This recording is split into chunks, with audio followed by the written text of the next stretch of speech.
Hello friends, welcome to our channel Soumya Anil's kitchen.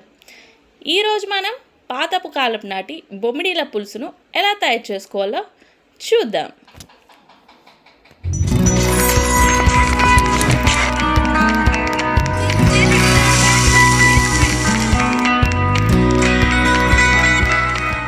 ముందుగా కావాల్సిన ingredients ఏంటో చూద్దాం. 1/2 స్పూన్ అల్లం వెల్లుల్లి paste, 1.5 spoon oil, 1/2 spoon masala, 1/2 spoon పసుపు, 1 స్పూన్ కసూరి మేతి, 1/2 స్పూన్ పోపు దినుసులు, కొంచెం కొత్తిమీర, 4 పచ్చిమిర్చి, 1 స్పూన్ సాల్ట్, 1.5 స్పూన్ కారం, 1 కప్ ఎండిపోయిన బొమ్మిడీలు, 1 కప్ ఆనియన్స్, కొంచెం కరివేపాకు, నిమ్మకాయ సైజ్ అంత చింతపండును నానబెట్టుకోవాలి, కొన్ని వాటర్.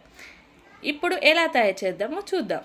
ఒక బౌల్లో హాట్ వాటర్ని తీసుకొని అందులో ఎండిపోయిన బొమ్మిడీలను వేసి ఫ్రెష్గా 2 టైమ్స్ వాష్ చేసుకోవాలి.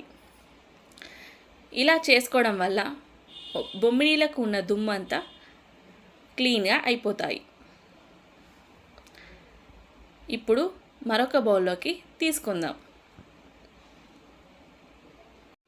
స్టవ్ పై కడాయి పెట్టి ఆయిల్ని యాడ్ చేసుకుందాం. ఆయిల్ హీట్ అయ్యాక పోపు దినుసుల్ని యాడ్ చేద్దాం. ఇప్పుడు పచ్చిమిర్చిని యాడ్ చేసి అవి గోలనివ్వాలి. అవి గోలినాక కొంచెం కరివేపాకును యాడ్ చేద్దాం. కరివేపాకు గోలాక కొంచెం పసుపుని యాడ్ చేసుకుందాం. ఇప్పుడు మనం ఫ్రెష్గా కడుక్కున్న బొమ్మిడీలని యాడ్ చేద్దాం. యాడ్ చేసి మంచిగా గోలనివ్వాలి. ఇలా గోలడం వల్ల నీసు వాసన రాకుండా ఉంటుంది. ఇప్పుడు సన్నగా తరిగిన ఆనియన్స్ని యాడ్ చేద్దాం. యాడ్ చేసి మంచిగా కలుపుకొని 1 నిమిషం పాటు మగ్గనిద్దాం.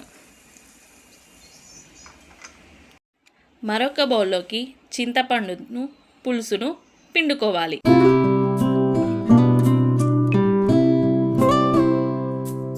ఇప్పుడు మూతను ఓపెన్ చేసి చూద్దాం. ఉల్లిగడ్డలు మగ్గినాయి. ఇప్పుడు అందులో అల్లం వెల్లుల్లి పేస్ట్ని యాడ్ చేద్దాం.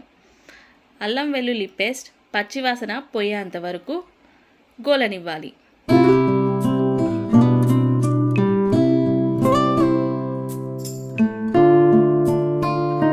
ఇప్పుడు ఉప్పు, కారం వేసుకొని మంచిగా కలుపుకుందాం.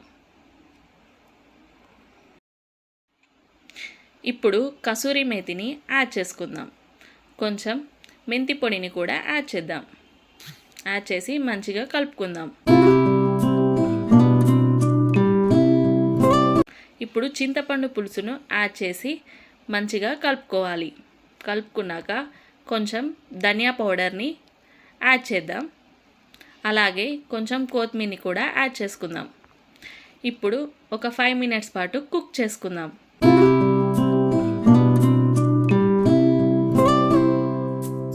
చూడండి ఎలా కుక్ అవుతుందో, కమ్మని స్మెల్ వస్తుంది. ఇలాగే 1 నిమిషం పాటు కుక్ చేసుకోవాలి.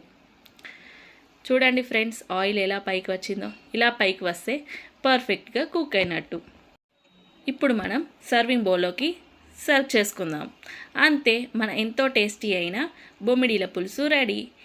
ఈ రెసిపీ మీ అందరికీ నచ్చిందని అనుకుంటున్నాను. ఇలాంటి రెసిపీస్ కోసం మన ఛానల్ని షేర్, లైక్, సబ్స్క్రైబ్ చేయడం మర్చిపోకండి. Thank you for the watching.